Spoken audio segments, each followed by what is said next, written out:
Hi guys! Welcome back to the continuation of my embarkation story.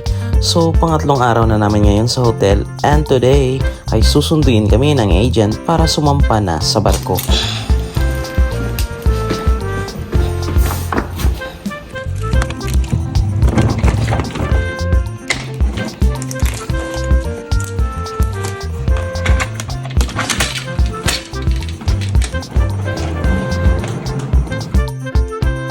So mag-check out na tayo ngayon guys. Ito lang ating mga bagahe. Ito, dadali na natin ito sa baba. Ayan. It's already 4:24 PM guys. And we are now ready to leave the hotel and board the ship. The agent is already waiting for us at the lobby of the hotel. And we have our things right here. So I'm just waiting for Captain to finish. Oh.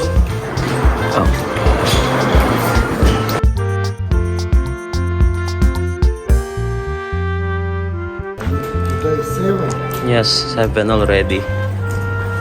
Means we join vessel 7 already.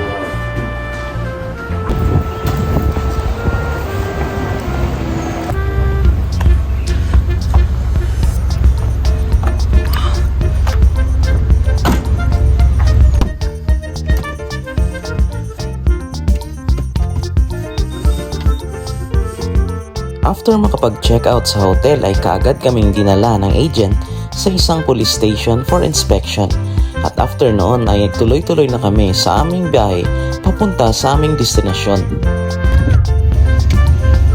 Almost 30 minutes rin ang itinagal ng drive at inabot na rin kami ng gabi sa daan. Ramdam ko na rin ang malamig na klima but we have no choice but to move forward. So ayan guys, nandito na kami ngayon sa port. So ibinababa na rin yung aming mga gamit. So this is our ship guys. It's the Barracuda Island. Hindi muna kami papasok dahil i-check pa daw yung aming mga bagahe. So inalagay muna namin siya dito sa labas. Ayan. Ito yung bag ko. Ito yung aking maleta. Ito naman yung kay Kapitan. They are now checking the baggage. 没有下来的，有的明天下，明天下。 Yan guys, binubuksan yung bagahe kasi i-check. Ayan. Because this is problem with them clothes. Grabe guys, ang lamig dito sa labas. Hindi kayo na-expect na magiging ganito kalamig dito. We are now here on board. Already sent or not yet? This is our gangway. Provision not here. Dito na ako ngayon sa loob ng barko guys. Yung room ni third engineer is occupied pa. Kaya dito muna ako ngayon sa spare room. So ayan. Ito yung magiging pansamantalang tulugan ko ngayong gabi.